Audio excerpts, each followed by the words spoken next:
at ground, the venue for the launch of the new updated Hyundai Palisade, and there you can see the cars are ready and waiting, beautifully shaded by the trees. I've had a quick look at the cars. They look stunning. You'll see a lot more just now. From Hyundai, Renier, you a familiar face on Motor Matters. I don't think we need to introduce you to our viewers anymore, but whenever there's a new Hyundai, you're the product guy. So now the new Palisade, or the new generation Palisade, maybe that's a better way of putting it, isn't it? Yes. What has changed? Let's talk that, because it's your big boy of the range. Yes. Your top SUV. What's changed on this one that you're introducing today? Yeah, cool. Thanks, Alan. This is the facelift for the Palisade. This is our flagship SUV in the range. So from a design point of view, the biggest change is the grille design. You can see it's a bit more broader, wider, a bit more aggressive on the road. Vicious. Yes. You know, I always picture, when it comes to especially big vehicles, what it's going to look like in somebody's rear view mirror. This looks mean. Frightening. Just, you know, like coming up behind, there you go, in the mirror. Yeah.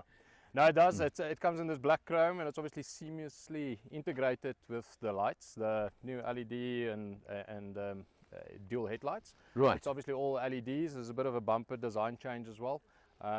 So small cues, but the biggest change is definitely just the grille design. Okay, now we're talking same engine, 2.2 diesel, 142 kilowatts and 440 Newton meters, am I right? Yeah. Okay, but another difference is it's an 8-speed torque converter automatic, right? Correct. Okay, so I mean, we've driven it.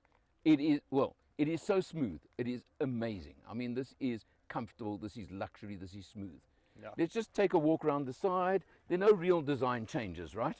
From the side, it's literally just the alloy design. Right. It still has all the dark chrome, can you say, trim features at the bottom, and obviously these trims next to the windows, Right. etc. Your dark chrome handles, but very similar to the previous Santa Fe or previous Palisade, which we launched in 2021. So it's literally just design change on the alloys. Right, and then let's just pop around to the back quickly over here, and very little change on the back as well, am I right? New bumper. Yeah, it's can I say design changes, so the lights look a little bit different, the bumper look a little different. You've got the extra spec, which is that backup or reverse lights that shows you the indicator light. So small changes, but still it's similar to the previous Palisade. Okay, and then I want to pop this open, because this is a feature now that I always point out. The 7 seats are up, right? Correct. You've still got some boot space. Yes. Some. But of course, obviously, if you... what am I doing wrong? That's Push because you've got to push the button. Yes. And that's the one in front, and the other one to the left. It goes. Okay, there you go. But now where do you get these ones down? Why am I not finding how to get these ones down, sir?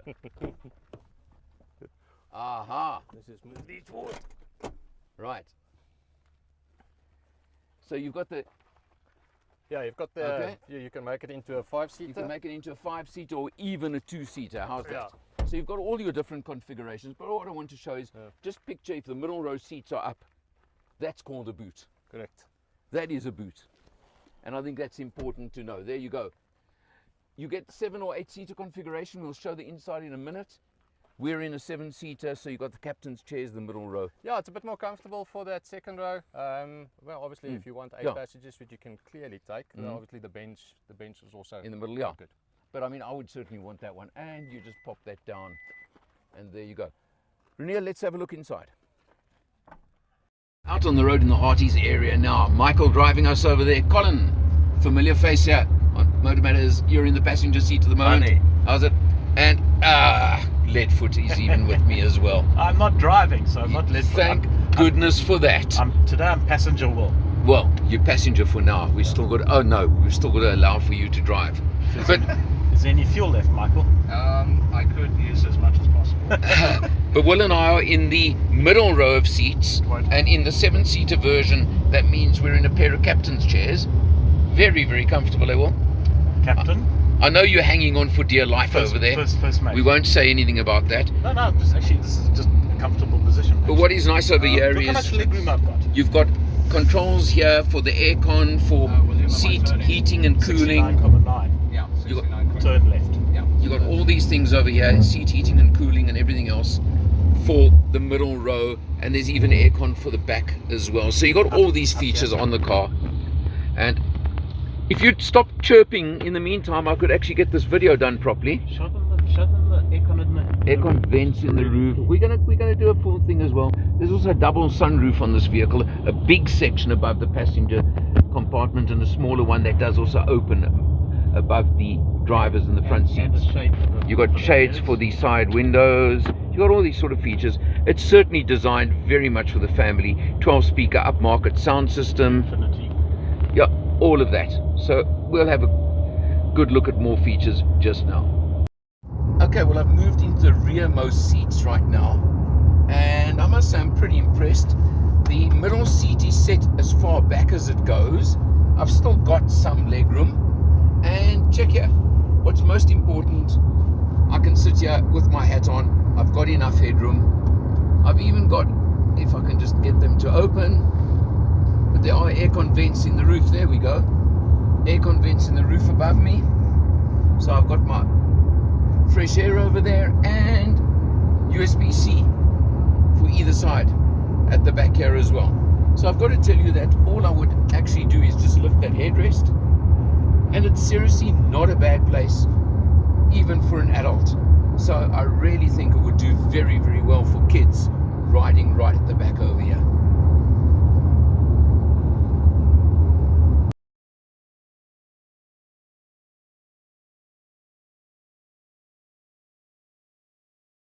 Renee, we're inside the car now.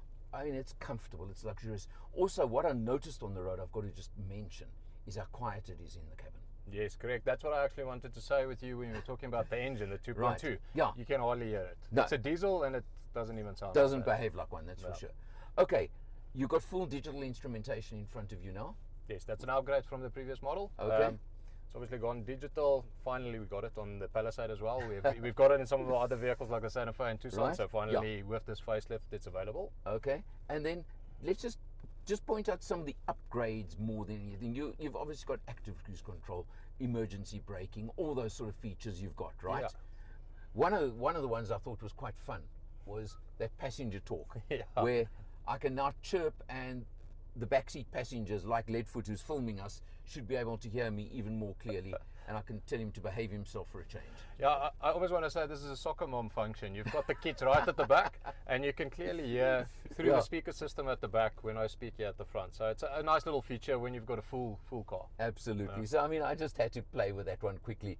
But okay, what else have you got that you've added to the vehicle? That's what I really I want think to first know. of all, it's a bigger infotainment screen, so it's a 12.3 inch. Obviously, just the whole profile of the vehicle in front also it just sort of enhances it as well. And then basically this becomes your onboard computer as well. You don't have to set it on your cluster like on the previous model. Okay. So everything is over here. You can go into the setup. Your vehicle setup, where all those particular features that you just mentioned, you can actually go and activate it or deactivate it depending on your preference. Yeah. And I think the biggest change for us on this particular vehicle is the addition of the safety spec, and Hyundai refers to it as the smart safety. Right. So it's a package deal, if you want to call it like that. So it comes with adaptive cruise control. It's the collision avoidance at the front. It's obviously got not just the blind spot detection, but it's got blind spot collision warning. So it's Yes. not just an indicator; it will actually actively brake the vehicle with the emergency brake. So just a much Much more all-around safer correct. vehicle. And Yeah. I love extra safety. You've also got, William, just bring the camera here, but if you activate the indicator, Yes. you've got the cameras on either side that show on the dashboard when you activate the Yeah, indicators. this is specific. It's called the blind spot detection Yeah. monitor. So it's literally, if you don't pick it up in your side mirror, but this is also a handy, like Stanley mentioned in his presentation. If you may be sitting at a robot and there's a few A little safety in another sense so of the you word. can see what's happening around your vehicle. Mm. We've also got the surround view monitor, which you can have a look at here. Right. It's not just when the vehicle is in reverse, but you can actually see all around the vehicle. There's camera Okay. at the front and on the sides, just making it easier to park as well. But I think from a safety point of view, people in other countries don't necessarily understand what happens when you stand at a stop street or a robot in South Africa, but this just enhances It's there it. for you. Yeah. Okay, now the last point, the price. The price. It's gone up a little bit too. Obviously, there's certain factors for that, but the vehicle does offer more specification to it. So the price for this is 1,990,900. So call it 1.1 million. 1.1. But now it's gone up by just over 30,000, right? Yes. And if you think of what you've added for that 30,000, Yeah, no. It's, I mean, I reckon, and I'm just guesstimating, if you had to price what the extras you've added, it would probably be 80 to 100,000 rand. yeah, no, easily. Just the safety system Yeah, alone. just that safety spec. Yeah. So if you take it that way, the price increase is actually minimal. So I think In fact, the price has dropped. correct. For us, it's we like to offer vehicles that has a host of features. And you don't necessarily pay for each individual thing. You'll pay a lot more if you have to build in all that as That's additional accessories. So. You've been around Hyundai long enough to know that we like to do a complete package. Correct. And this car is just an added example of that. And the last point, 7-year, 105,000 kilometer Service plan. service plan, Correct. which is also longer than most. Yes, it So, does. yeah. Most people actually get out of their vehicles before the 7 years, but it does.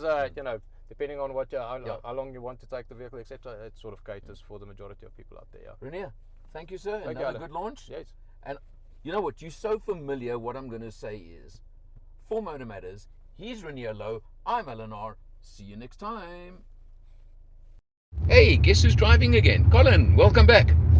Nice to be here. Yeah. Great stuff. Good stuff. I mean, I've got Michael and Leadfoot in the back there, but can't trust them to drive, so I've got you rather, Colin. Much happier with that. Me too. Yeah, 100%. Okay, so what's your feelings now? We kind of coming to the end of the drive.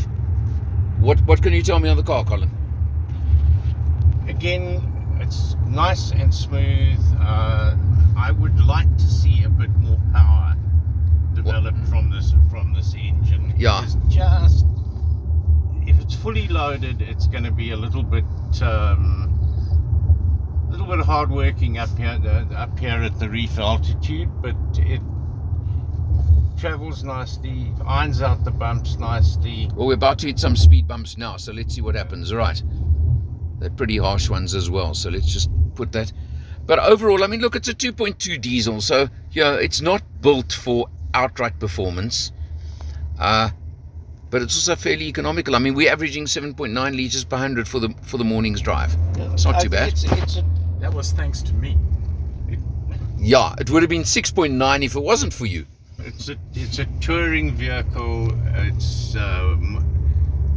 mom's taxi. It's not designed to race anybody. No, definitely not. Definitely. But I mean, look, the improvements are massive.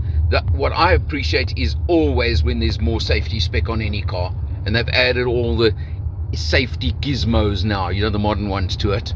Absolutely. So well done to Hyundai on that point, I think, eh? I think so indeed. Yeah.